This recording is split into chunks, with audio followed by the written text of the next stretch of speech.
So let's talk about nonverbal communication.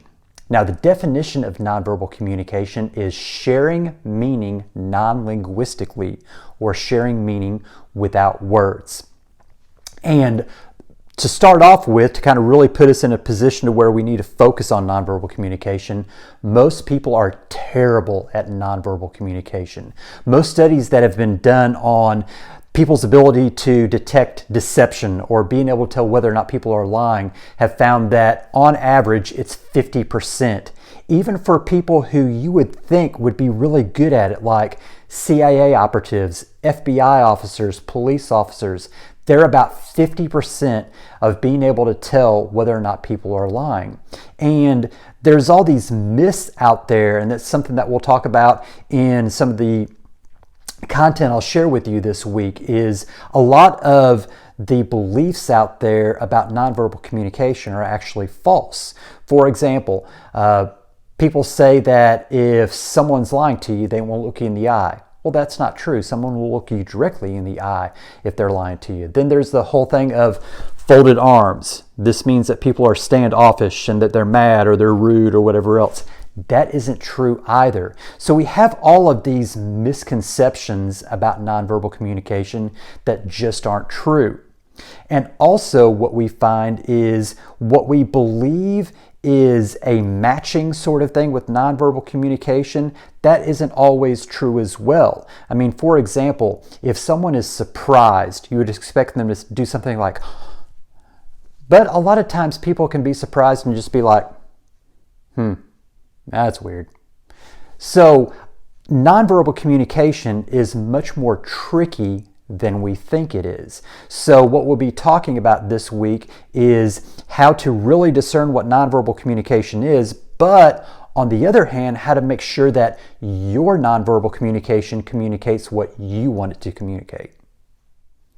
So let's talk about the different types of nonverbal communication.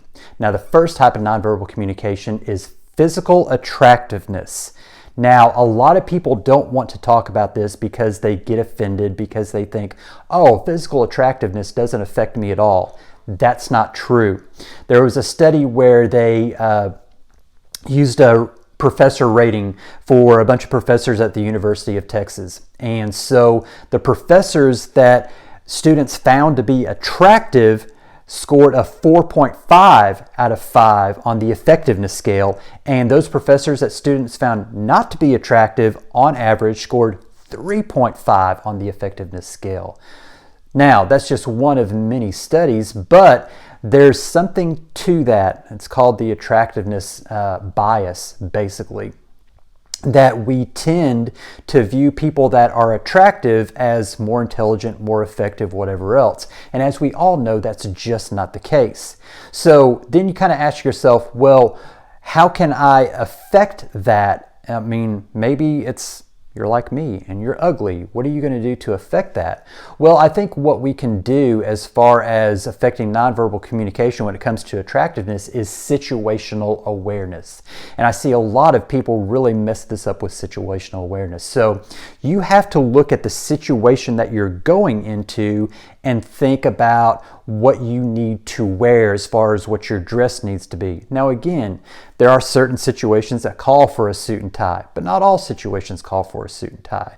But think about it this way. So you look at what I'm wearing right now. So I have on a sweater and a t-shirt underneath it.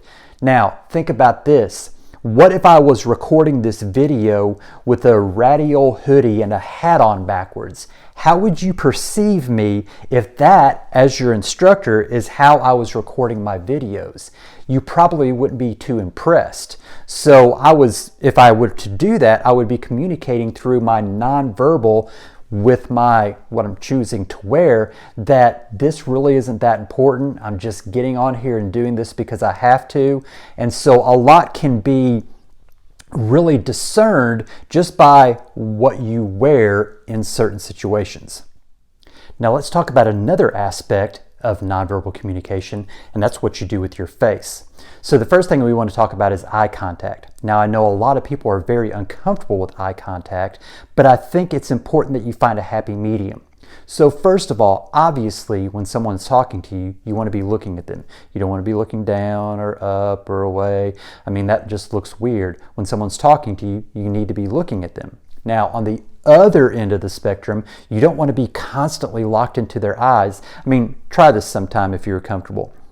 When someone is talking to you, look directly in their eyes the entire time they're talking. It won't take long for them to get a bit squeamish and they'll look away. So you don't want to go to extremes, obviously, but you still want to make sure that you're looking directly at a person when they're talking, because again, it goes back to, like everything else in this class, we-oriented communication. You're not thinking about yourself, you're thinking about the other person. So when a person is talking to you, you need to look like you're engaged. You need to look like you're paying attention. And so you really need to make that conscious effort to maintain that eye contact with a person. Now, the other thing is your facial expressions. And again, this is one of those myths that are out there, is that our expressions have to match what we're feeling. So when a person is talking to you and they're telling a really interesting story and you're just sitting there like this, they don't think you're interested. Now, you may be perfectly interested, but your face isn't reflecting it. Now, you may be saying, well, that's just how I am. I can't help it. That's not true. You can absolutely help it. You just need to put forth effort into it. And again, you really need to make sure that if you want to be an effective communicator, you have to put some thought into your communication with other people. So when they're telling you a story, you need to look them in the eye. You need to nod. If they say something surprising, you need to go, you need to have those reactions like a regular person would have. And we all have our eccentricities and we all have the things that we need to work on with communication, but our facial expressions is something that we really need to work on. The other thing is hand gestures. Now, this is a myth as well. A lot of people think, well, you shouldn't use your hands all the time when you talk. Why not? I mean, when you're using your hands, you're showing that you care about the topic. You're using it to emphasize certain points. So I think that hand gestures are perfectly fine when you're talking about nonverbal communication, because again, it's all of these things put together, whether it's your eye contact, your facial expressions, your tone of voice, your hand gestures, that are all going to help you communicate much more effectively. And when you communicate, you need to really seem, I was going to say act, but it's not an act. You really need to seem and express like you're excited about that particular topic that you're talking about right now. That's one of the challenges that I always have to deal with when talking into the camera, because I'm not looking at another person, I'm just looking into the camera. There's a huge tendency for me and a lot of other people just to go monotone and just to kind of sit there and talk. But as I'm talking with this, I'm constantly forcing myself to be more animated, put more inflections in my voice, use facial expressions, whether that's raising my eyebrows, smiling, hand gestures, whatever else. And so it really is that effort that you have to put into it to really use your nonverbal communication to communicate more effectively. So there's monitoring others' nonverbal communication, but also monitoring your own. And that's really important because that's a huge facet of your face-to-face communication.